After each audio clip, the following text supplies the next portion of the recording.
전 청와대 부속실장이 국정원 특수활동비 상납에 여러 통로가 있었고 그 진실은 이명박 전 대통령만 안다고 밝혔습니다. 검찰의 특활비 수사에도 속도가 붙고 있어 이 전 대통령 소환 조사가 사실상 카운트다운에 들어갔다는 분석이 나오고 있습니다. 스위스 로잔에선 조금 전 남북 대표단과 IOC가 마주 앉아 회의를 시작했습니다. 이번 대표단 회의에선 평창올림픽에 참가하는 북한 선수단의 규모와 출전 종목이 결정됩니다. 서울 종로의 한 여관에서 불이 나 투숙객 5명이 숨졌습니다. 방화 혐의로 50대 남성이 검거됐는데 성매매 여성을 불러달라는 요구를 거절하자 홧김에 불을 낸 것으로 알려졌습니다. SBS 비디오 머그팀이 올해 예산과 관련된 국회 예산심사회의록 4,700장을 모두 분석했습니다. 국민의 세금이 얼마나 허투루 쓰이고 있는지 국회의 이상한 예산심사를 고발합니다. 호흡기는 물론이고 심장과 뇌혈관까지 위협하는 미세먼지가 피부에도 좋지 않은 영향을 미친다는 연구 결과가 나왔습니다. 피부염 같은 피부 질환뿐만 아니라 잡티나 팔자주름 같은 피부 노화도 앞당기는 것으로 조사됐습니다.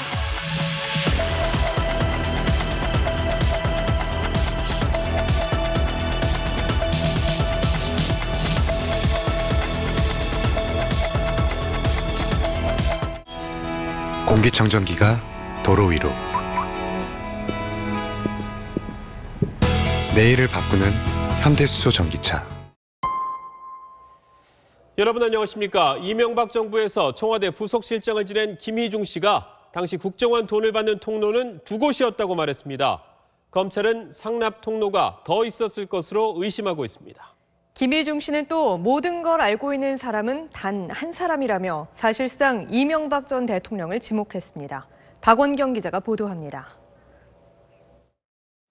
김희중 전 실장은 국정원 특수활동비를 받는 청와대의 통로가 자신과 김백준 전 기획관 등 2곳이었다고 한 언론과의 인터뷰에서 밝혔습니다. 그러면서 서로 간에도 이런 사실을 몰랐다며 측근 중에도 관련 내용을 자세히 아는 사람이 없었다고 덧붙였습니다.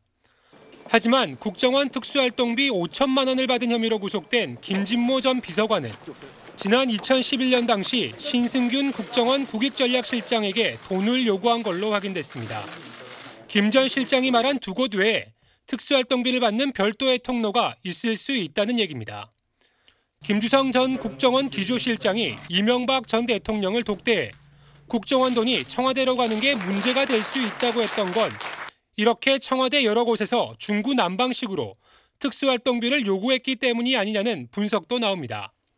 이와 관련해 김 전 실장은 자신이 국정원 돈을 받은 건 윗선에 보고했다며 모든 진실을 알고 있는 사람은 한 분밖에 없다고 말했습니다. 사실상 이명박 전 대통령을 지목한 겁니다.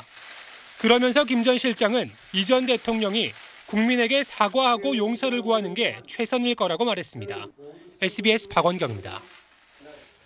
하지만 이명박 전 대통령 측은 거리낄 게 없다는 반응을 보였습니다. 이 전 대통령이 검찰 포토라인에 설 일은 없을 거라는 말도 나왔습니다. 이런 자신감의 근거는 무엇인지 이한석 기자가 보도합니다. 국가정보원 특수활동비를 청와대 여성 행정관에게 건넸다는 김희중 전 청와대 부속실장의 주장에 대해 이명박 전 대통령 측은 일일이 대응하지 않겠다며 공식 입장 표명은 자제했습니다. 그러나 이 전 대통령의 한 측근은 검찰에서 대질 신문을 받은 청와대 관계자들을 자체 확인해 본 결과 특활비를 받은 사람이 없다고 밝혔습니다. 즉, 김희중 전 부속실장은 받았는지 몰라도 이 국정원 특수활동비를 건네받은 사람은 없다는 겁니다. 이 전 대통령의 검찰 소환조사 가능성에 대해서도 포토라인에 서는 일은 없을 것이라고 잘라 말했습니다. 이 전 대통령은 오늘 별도의 일정을 잡지 않은 채 자택에 머물고 있는 것으로 알려졌습니다. 특활비 상납 의혹과 무관하다고 자신하는 분위기지만 검찰 수사가 속도를 내자 최악의 상황을 가정해 법리 검토를 비롯한 대응 방안을 구상하는 것으로 보입니다. 자유한국당 홍준표 대표는 청와대가 올림픽을 유치한 대통령을 복수의 일념으로 검찰 포토라인에 세우려 검찰에 사실상 지시를 하고 있다고 비판했습니다. 그러나 더불어민주당과 국민의당은 이 전 대통령이 책임 있는 자세로 검찰에 나오라며 모처럼 한 목소리를 냈습니다. SBS 이한석입니다. 이런 가운데 검찰 수사 속도가 워낙 빨라서 이명박 전 대통령이 평창올림픽 개막 전에 조사를 받을 거란 관측이 나왔었죠. 하지만 이 전 대통령에게 올림픽 개막식 초청장이 갈 것으로 알려지면서 조사 일정에 대한 전망도 엇갈리고 있습니다. 보도에 손영환 기자입니다. 평창 동계올림픽 개막이 20일 앞으로 다가온 가운데 청와대는 이명박 전 대통령에게 개막식 초청장을 보낼 계획입니다. 이와 관련해 박수현 청와대 대변인은 전직 대통령과 전 영부인은 초청 대상이라며 전직 대통령에 대한 예우를 따르겠다고 밝혔습니다. 물론 이 전 대통령이 청와대 초청에 응할지 여부는 미지수입니다. 하지만 이런 상황에서 이 전 대통령의 검찰 조사는 적어도 올림픽이 끝난 이후인 오는 3월에야 가능하지 않겠냐는 전망이 나옵니다. 전 세계에 관심이 쏠리는 국가적 행사에 전직 대통령 자격으로 초청해놓고 며칠 전에 범죄 피의자로 검찰 포토라인에 세운다는 건 모양새가 좋지 않기 때문입니다. 검찰은 다음 달 5일쯤 구속기간이 끝나는 김백준 전 기획관과 김진모 전 비서관을 재판에 넘기고 올림픽 기간에는 기록 검토 등 숨고르기에 들어갈 수도 있습니다. 하지만 검찰이 아예 올림픽 분위기가 본격화하기 전인 이번 달 안에 이 전 대통령을 조사할 가능성도 배제할 수 없습니다. 결국 조사 시점은 검찰이 올림픽 개막 전까지 이 전 대통령이 사건에 관여한 의혹을 뒷받침할 증거들을 얼마나 빠르고 많이 확보하느냐가 관건이 될 전망입니다. SBS 손형환입니다. 다스 관련 수사도 속도를 내고 있습니다. 검찰은 주말인 오늘 다스 전 현직 임직원들의 주거지를 압수수색했는데 역시 다스의 진짜 주인을 찾아가는 과정입니다. 박현석 기자입니다. 검찰은 오늘 다스 전현직 임직원들의 주거지를 압수수색했다고 밝혔습니다. 압수수색 대상은 이명박 정부 청와대에서 총무비서관과 민정비서관을 지낸 신학수 감사 등 재무 관련 임직원 4명인 것으로 알려졌습니다. 신 씨는 지난 2011년 이명박 정부에서 다스의 BBK 투자 피해금 140억 원을 회수하는 과정에서 청와대 비서관으로 일했던 만큼 검찰은 신 씨 등이 이 과정에 관여했을 가능성에 주목하고 있습니다.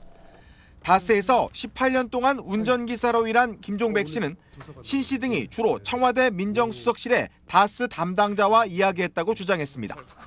검찰은 오는 22일 신 씨를 소환 조사할 방침인 걸로 알려졌습니다. 또 오늘 압수수색을 통해 다스의 의사결정 과정 등 실소유주 의혹을 푸는 데 필요한 실마리를 찾을 수 있을 걸로 기대하고 있습니다. 검찰은 앞서 다스의 김성우 전 사장으로부터 이 전 대통령의 지시로 다스의 전신인 대부기공이 설립됐다는 취지의 자수서를 받았습니다. SBS 박현석입니다. 방금 들어온 소식입니다. 북한은 당초 오늘이었던 현송월 단장 일행의 예술단 사전 파견을 갑자기 중지하겠다고 했었는데 조금 전에 내일 다시 보내겠다고 알려왔습니다. 한승희 기자입니다. 북측이 1시간여 전인 저녁 6시 40분쯤 남북 고위급 회담 북측 단장 리선권 명의의 통지문을 보내왔습니다. 북측은 통지문에서 북측 예술단 파견을 위한 사전 점검단을 내일 경의선 육로를 통해 파견하겠다고 밝혔습니다. 일정은 이미 협의한 대로 하면 될 것이라고 전했습니다. 현성월 삼지연 관현악단장을 단장으로 하는 7명의 사전 점검단이 1박 2일 일정으로 내려올 것으로 보입니다. 북측은 어젯밤 돌연 오늘로 예정됐던 예술단 사전 점검단 파견을 중지한다고 알려왔습니다. 정부는 오늘 오전 11시 20분쯤 판문점 채널로 사전 점검단 파견이 중지된 이유를 알려달라는 전통문을 북한에 보냈습니다. 점검단을 맞을 준비가 돼 있다는 설명도 곁들였습니다. 남북이 합의한 금강산 합동 문화 행사와 마식령 스키장 공동 훈련을 위한 선발대 활동도 약속대로 이행해 나가자고 강조했습니다. 조명균 통일부 장관 명의로 보낸 우리 측 통지문에 대해 북측이 7시간여 만에 답변해 온 겁니다. 정부 고위당국자는 오늘 낮 기자들에게 북한의 어제 통보를 사전 점검단 파견의 완전한 취소로 보고 있지는 않다고 설명하기도 했습니다. 지난 3차례 회담 동안 북한이 대가를 얻어내려 하거나 장애를 조성한다는 느낌도 없었다면서 차분히 상황을 지켜보겠다고 말하기도 했습니다. SBS 한승입니다. 네, 안정식 북한 전문 기자와 조금 더 자세하게 알아보도록 하겠습니다. 자, 안 기자. 네. 북한이 자꾸 8시 임박해서 소식을 보내와서 참 뉴스 준비하기가 매일 숨이 찹니다. 어제는 안 온다고 했고 오늘은 다시 온다고 했고 자, 어떻게 봐야 되겠습니까? 이렇게 되고 나서 보니까 어제 이제 안 온다고 했던 게 아주 뭐 대단한 이유라기보다 뭐 네. 현송월 단장의 뭐 개인적인 일정이라든가 같은 좀 아주 실무적인 문제였을 가능성도 있어 보입니다. 네. 그리고 그게 아니라면 좀 우리 정부가 조바심 갖게 하기 위해서 일부러 좀 애먹이려고 한 게 아니냐 이런 추정도 해볼 수 있을 것 같습니다. 네, 일종의 심리전일 수도 있다 이런 분석인데 자, 앞으로 이런 일이 없을 거라고 장담할 수 있겠습니까? 장담할 수 없죠. 남북관계 우여곡절의 연속인데요. 네. 만약에 북한이 어제 오늘 이런 상황이 우리 정부를 좀 애먹이려는 게 목적이었다면 이 북한의 분위기와 관계가 있을 텐데 오늘자 조선중앙통신을 보면 우리 이제 평창올림픽 참가 관련해서 북한의 참가와 관련해서 대북 제재 위반이다 아니다 이런 논란이 있지 않습니까? 네. 이런 걸 거론을 하면서 남북 관계 개선에 불씨를 꺼버릴 수 있다 이런 경고를 했습니다. 예. 북한의 좀 불편한 심기 이런 게 좀 작용했을 가능성도 있어 보입니다. 자, 그런데 오늘 정부 고위 당직자가 기자들과 만나서 평창올림픽 참가와 관련된 우리 언론의 부정적 보도에 대해서 한참 얘기했다고요? 예, 그렇습니다. 이 한반도기 공동 입장 이런 거에 대한 부정적 보도를 언급을 하면서 네. 북한이 우리 언론 보도에 대해서 굉장히 민감하게 반응하고 있다 이런 얘기를 했습니다. 과도한 비판 보도보다는 좀 평화올림픽 개최에 협조를 해달라 이런 얘기를 했는데 네. 뭐 어제 오늘 있었던 이런 현송월 단장의 취소 그리고 다시 오겠다고 했던 이 일이 뭐 언론 보도 때문이다 이렇게 명시적으로 말하진 않았지만 예. 어쨌든 뭐 언론의 부정적인 보도라든가 사실 이제 우리 국내에도 좀 부정적인 분위기가 있지 않습니까? 예. 이것 때문에 혹시 남북 간 합의가 깨지지 않을까라는 불안감이 정부 내에 있는 거는 사실인 것 같습니다. 자, 그런데 지금 방금 북한이 전통문을 보내왔다니까 한 가지만 더 여쭤보면 왜 오늘 안 오고 내일 온다 이런 얘기는 혹시 북한이 전해왔습니까? 지금 기자들한테 또 통일부가 뿌린 내용을 보면 그런 이유는 없고 내일 온다고 했다 이 내용만 좀 전달이 된 상태입니다. 네, 잘 알겠습니다. 잘 들었습니다. 네, 다음 소식입니다. 오늘 새벽 서울 종로의 한 여관에서 불이 나 투숙객 5명이 숨지고 5명이 다쳤습니다. 투숙을 거부당한 50대 남성이 홧김에 불을 낸 것으로 알려졌습니다. 먼저 노동규 기자가 보도합니다. 화염에 휩싸인 건물에서 폭발이 잇따릅니다. 시뻘건 불길이 건물 창밖으로 솟구치고 소방대가 물을 뿌려도 쉽게 잦아들지 않습니다. 오늘 새벽 3시쯤 서울 종로구의 한 2층짜리 여관에서 불이 났습니다. 불은 1시간여 만에 꺼졌지만 여관에서 자던 5명이 숨지고 5명이 연기를 마시거나 화상을 입어 병원 치료를 받고 있습니다. 한 투숙객은 2층 창문에서 뛰어내려 목숨을 구했습니다. 창문은 열 수가 없었고 연기가 들어와가지고 다행히 내 창문 쪽에는 나갈 수가 있는 상황이었기 때문에 거기서 내가 뛰어내린 거죠. 경찰은 화재 직후 술에 취한 채 자기가 불을 질렀다고 자수한 53살 유모 씨를 체포했습니다. 중국집 배달원으로 일하는 유 씨는 여관 주인이 성매매 여성을 불러달라는 요구를 거절해 홧김에 불을 질렀다고 진술했습니다. 여관 주인도 아주머니하고 손님하고 막 싸우면서 들린다. 한 5분이나 10분 정도 있다 아줌마가 들어오더니 불이 하나 하고 들어오잖아. 유 씨는 여관 근처 주유소에서 휘발유 10리터를 사 불을 지른 걸로 드러났습니다. 처음에는 PT병을 들고 와서 휘발유를 담아달라고 해서 전용 용기에 담아드린 겁니다. 나갈 때 조금 비틀거리는 모습을 봤다고. 경찰은 유 씨에 대해 방화치사 혐의로 구속영장을 신청할 방침입니다. SBS 노동규입니다. 좁은 골목길에 막혀 소방차 진입이 어려운 게 화재 피해를 키운 원인이 됐습니다. 희생자 대부분은 저소득층으로 모녀 3명이 한 방에서 투숙하다 변을 당하기도 했습니다. 이어서 전형우 기자입니다. 출동한 소방차가 좁은 골목길에 막혀 멈춰섭니다. 화재 현장에서 멀찍이 떨어져 물을 뿌려야 했고 소방관들은 소방호스를 들고 뛰어야 했습니다. 여관 앞 도로입니다. 보시는 것처럼 폭이 3m 정도밖에 되지 않아 소방차가 가까이 진입하는데 어려움을 겪었습니다. 피의자는 출입구와 연결된 1층 복도에 휘발유를 들이붓고 불을 붙였습니다. 여관 주인과 이웃이 소화기로 끄려 했지만 불은 쉽게 꺼지지 않았습니다. 워낙 세니까 소화기가 부족이야, 역부족이야. 10개 정도 쓰니까 내가 지쳐서. 더구나 지은 지 54년 된 낡은 건물은 불을 더 쉽게 번지게 했습니다. 불을 따라 유독가스가 빠르게 번져 잠든 투숙객들 대부분이 대피할 시간도 없이 참변을 당했습니다. 불은 또 휘발유로 생긴 유증기를 타고 빠르게 2층으로 번졌습니다. 번쩍번쩍 터지는 소리 난다 그래가지고 옥상이가 심하게 타고 있었거든요. 경찰은 1층 뒤편 쪽문과 옥상으로 통하는 문이 화재 당시 열려 있었는지 조사 중입니다. 여관에는 스프링클러가 없었지만 건물이 작아 설치 의무 대상이 아니었습니다. 희생자 일부는 저소득층의 장기 투숙객으로 알려졌습니다. 1층 한 방에서 함께 숨진 채 발견된 3명은 모녀 관계로 하룻밤을 묵다 변을 당한 것으로 전해졌습니다. SBS 전영우입니다.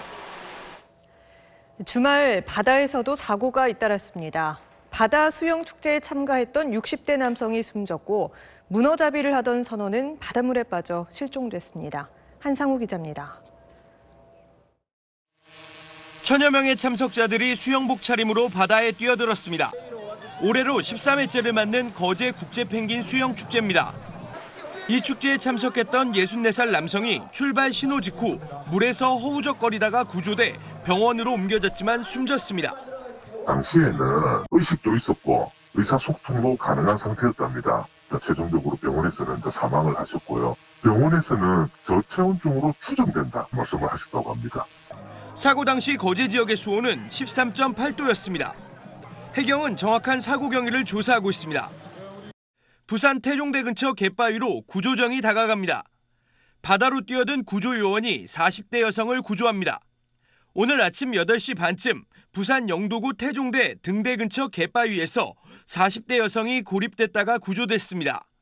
이 여성은 어젯밤 갯바위에 갇힌 채 밤을 새웠다며 저체온증을 호소한 걸로 알려졌습니다. 오늘 오후 1시 25분쯤에는 전남 여수 돌산읍 해상에서 조업하던 문어잡이 어선에서 25살 스리랑카 선원이 바다로 추락했습니다. 해경은 헬기와 경비정을 동원해 수색을 벌이고 있지만 아직 실종된 이 선원을 찾지 못했습니다. SBS 한상우입니다. 서울 양천구의 한 백화점에선 60대 남성이 갑자기 움직인 승강기에 끼어 크게 다쳤습니다. 내리려는 순간 승강기가 2m 아래로 떨어지면서 사고가 났습니다. 정경윤 기자가 보도합니다. 한 남성이 상반신만 드러낸 채 승강기 천장과 입구에 끼어 있습니다. 걸리시면 떨어질 수 있거든요. 한 2명 잡아주셔야 돼요. 구조대원이 승강기 천장과 입구에 틈을 벌려 끼인 남성을 구조합니다. 오후 2시 무렵 서울 양천구의 한 백화점 6층에서 벌어진 사고입니다. 60대 남성이 승강기에서 내리려는 순간 승강기가 갑자기 2m 아래로 떨어지면서 몸이 끼인 겁니다. 10여 분 만에 구조된 남성은 의식을 잃은 채 병원으로 옮겨져 심폐소생술을 받은 끝에 겨우 목숨을 구했습니다. 문이 열려서 내리려고 하는데 엘리베이터가 움직여서 제일 앞에 있는 사람이 그 틈 사이로 꼈다고요. 승강기에 함께 탔던 19명은 사다리를 이용해 구조됐습니다. 사고 승강기는 20년 전 국내 기업이 제작한 것으로 백화점 측은 그동안 정기 안전점검에선 아무 문제가 없었다고 밝혔습니다. 저희가 12월 달인가도 문제 없이 받았다 그랬는데 또 이제 사고 나서 저희가 상당히 지금 당황스럽고. 사고 승강기는 지하 5층에서 지상 7층까지 운행하는데 6층 영화관 관람객이 많이 이용해 왔습니다. SBS 정경윤입니다.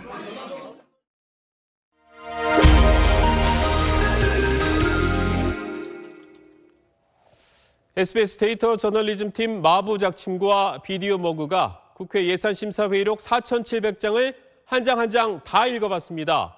이미 끝난 일을 굳이 들추어내는 건 예산안 심사는 올해도 계속되고 그 돈을 내는 건 여러분이기 때문입니다. 지금 시작하겠습니다. 국가예산은 곧 세금이다. 시민이 허투루 벌어서 낸 돈이 아닌 만큼 이 돈을 쓰려면 심사도 허투루 해서는 안 된다. 그래서 우리는 올해 예산을 심사한 국회 회의록 4,700여 장을 다 살펴봤다. 그 결과 우리는 묻게 된다. 의원님, 예산 심사 왜 그렇게 하셨습니까?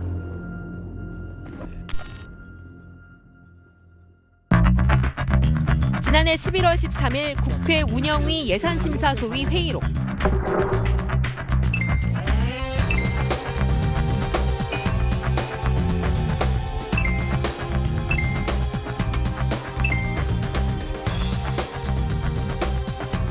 (3억 3천만 원을 배정해달란 단체는 국회의원 태권도 연맹입니다. 물론 국회 사무처는 의원들이 만든 단체에 보조금을 지급할 수 있지만 그 단체가 등록된 지 3년이 돼야 한다는 지침이 있습니다. 국회의원 태권도 연맹은 6개월밖에 안 됐습니다.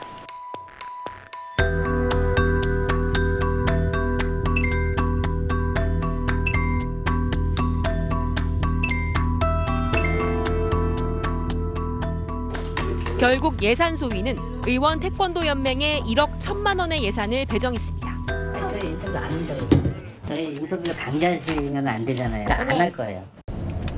예산을 따낸 후 연맹 활동차 해외 일정에 나서는 의원 태권도 연맹 총재 이동섭 의원. 안녕하세요.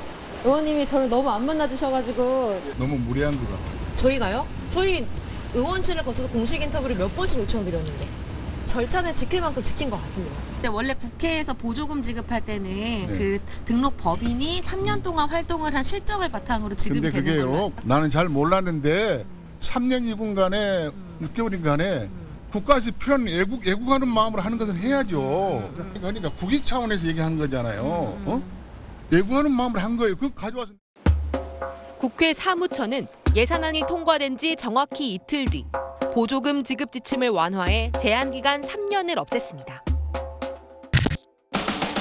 이번엔 2017년 11월 16일 국회 교육문화위 예산심사 소위 회의록입니다.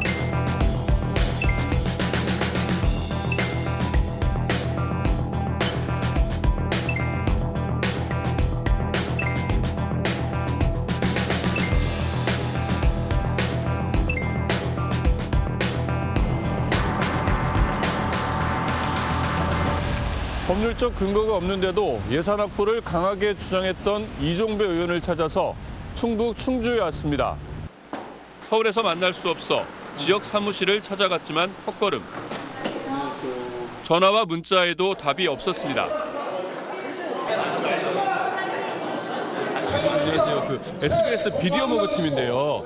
저희가 제가 얘기 들었는데 이 자리는 아니잖아요. 근데 어디서 따로 근데 연락을 안 주셔가지고 저희가 그러니까 제가 시간을 따로 얘기 드릴 테니까 조금 지금은 아니잖아요 여기는. 예. 신년 인사회가 끝날 때까지 기다렸지만 의원님 신년회는 잘 마치셨어요? 별 문제도 없으니까 연락을 드릴게요. 결국 의원 대신 보좌관이 연락해와 지역 주민을 위한 일이었고 여야 다른 의원들도 사업에 찬성했다고 주장했습니다. 최종 확정된 예산엔 국립자가 빠진 채 무해진흥원 설립 타당성 조사 용역비로 2억 원이 배정됐습니다. 마지막으로 국회 환경노동위 예산심사 소위 회의록입니다. 서울시 하수처리장 확충을 위한 예산 836억 원이 도마에 올랐습니다. 서울시 이것은 매년 이렇게 지원했었나요? 신규입니다. 신규. 서울시 거참시 보류에 놓지요. 나중에 다시 한번 논의하지요. 그런데 이 예산은 법적 문제가 있습니다. 보조금법 시행령에 따르면 서울특별시는 지급 대상이 아닙니다. 재정 상황이 좋지 않은 지자체부터 예산을 투입한다는 취지에서입니다. 지원 대상에 광역시까지만 있거든요. 특별시는 없어요. 그래서 정부안은 안 넘어가는데 국회에서 담은 거예요. 한정혜 의원의 지역 사무실을 찾아갔습니다. 안녕하세요. 그럼 시행령을 완전히 무시한 거 아닙니까? 시행령을 조금 벗어나긴 했지만 시급성 여부를 따져서 국회에서 요청을 했고 전혀 문제가 없다고 보세요? 이런 방식이? 보조금법 시행령을 고치는 게 맞고요. 예산 따내는 게 먼저고 법은 고치면 되지 않느냐는 식입니다. 결국 서울시에 800억 원대 예산이 배정됐습니다. 정부 원안에 편성됐던 포항 51억, 고양 49억, 제주 33억 원대의 하수처리장 관련 예산은 전액 삭감됐습니다.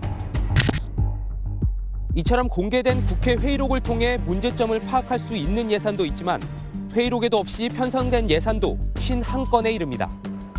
또 회의록에서는 증액 또는 감액한다, 보류한다고 해놓고선 결론이 바뀐 사업까지 합치면 117건이나 됩니다. 합당한 이유와 근거를 찾기 어려운 예산들. 오늘 이렇게라도 묻지 않으면 내년 예산 심사도 올해처럼 될 겁니다. 의원님들, 예산 심사 왜 그렇게 하셨습니까? 네, 어떻게 보셨는지 모르겠습니다. 다음 뉴스입니다. 정부가 강남 집값을 잡기 위해 재건축 연한 연장, 그러니까 재건축을 지금보다 어렵게 하겠다는 방침을 시사했습니다.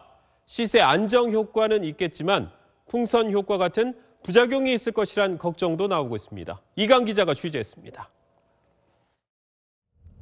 당장 촉각을 곤두세우는 쪽은 올해로 준공 후 30년을 채운 서울 송파, 양천구의 아파트 단지들입니다.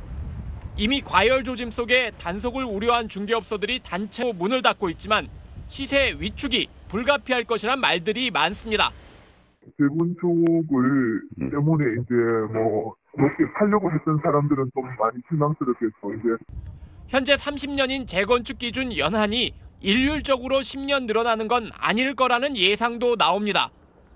과거 40년이 기준일 당시에도 건축 공법과 상태 등에 따라 신축적으로 적용됐기 때문입니다. 건축 연도에 따라 적용 이게 틀려요. 무조건 전부 다 10년을 딜레이시키는 게 아니라 이게 88년도 이제 건축했는 것은 4년만 더 기다리면 돼요. 당장 집값을 진정시키는 효과는 있겠지만 일종의 풍선 효과를 낳을 거란 우려도 높습니다.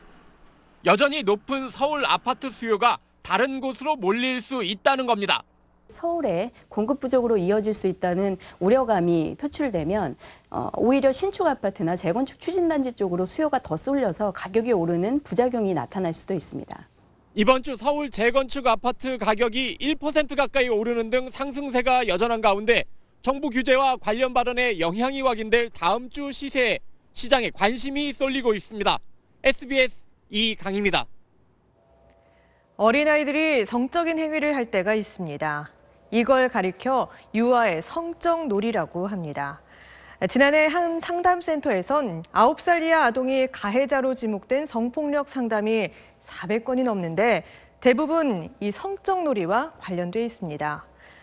부모는 아직 어린아이들의 호기심으로 넘길지 아니면 상담 치료라도 해야 할지 판단이 쉽지 않습니다. 먼저 그 실태를 박찬근 기자가 전합니다. 한 유아 스포츠단의 수업 시간. 6살쯤 된 남자아이가 짝꿍인 여자아이에게 뭔가를 계속 속삭입니다. 잠시 후 여자아이가 하의를 내리고 남자아이는 관심을 보입니다. 이른바 성적 놀이로 불리는 유아들의 성적 행동입니다. 너무 당황스러웠죠. 선생님이 수업을 하는 중간에 이러셨다는 게 너무 좀 기가 막혔어요. 유아 스포츠단은 당시 책상이 높아 성적 놀이를 알아채지 못했다고 밝혔습니다.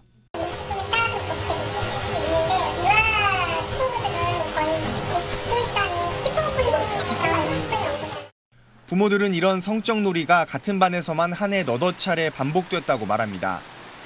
그런데도 혹시나 아이에게 상처가 될까 봐 공개적으로 문제 삼기도, 그렇다고 그냥 넘길 수도 없어 고민스럽습니다.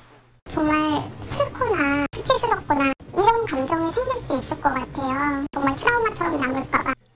부모는 물론 보육기관들도 성적 놀이에 대한 이해와 대응이 미숙하다 보니 쉽게 갈등으로 번집니다. 지난 2016년 경기도의 한 유치원에서도 비슷한 일이 벌어져 1년 넘게 부모 간 법정 다툼으로 이어지고 있습니다. SBS 박찬근입니다. 네, 유아의 성적 놀이는 무엇보다 아이들에게 상처가 남지 않도록 해결하는 게 중요합니다. 아직 어리다고 그냥 넘겨선 안 되지만 무조건 나쁘게만 볼 일도 아니라고 합니다. 올바른 교육 방법을 화강윤 기자가 짚어봤습니다. 만 4세에서 6세 사이는 특정 신체 부위에 성적인 관심을 갖게 되는 이른바 남근기로 불립니다. 이때는 자신이나 다른 아이의 특정 부위를 보거나 만지려는 행동이 자연스럽게 나타날 수 있습니다. 그래서 성적 놀이를 발견하면 무조건 가해자와 피해자로 구분하지 말고 아이가 상처받지 않도록 잘못된 행동을 바로잡아주는 게 현명합니다. 어른들이 그런 행동은 하는 것이 잘못된 거야 라고 얘기를 하면 대부분의 아이들은 멈춰요. 다른 아동이 싫어하는데도 계속 성적 놀이를 강요한다면 분명하게 잘못된 점을 이해시키고 사과하도록 해야 합니다. 제일 피해자한테 많이 큰 효과를 얻는 건 가해자의 진심 어린 사과거든요. 그리고 재발 방지인 거죠. 그런데도 또래를 불편하게 하는 행동을 멈추지 않고 성행위를 자세히 모방할 정도면 전문적인 상담과 치료를 받아야 합니다. 스마트폰과 인터넷을 쉽게 접하는 탓에 요즘 아이들은 성에 대해 왜곡된 인식을 갖기 쉽습니다. 그래서 유네스코는 늦어도 만 5세부터는 주기적으로 성교육을 하도록 권고하고 있습니다. 내용도 임신과 출산, 성폭력 예방 같은 수준에서 나아가 다른 성을 존중하고 경계선을 지키는 구체적인 방법에 대한 교육까지 필요하다고 전문가들은 조언합니다. SBS 화강윤입니다.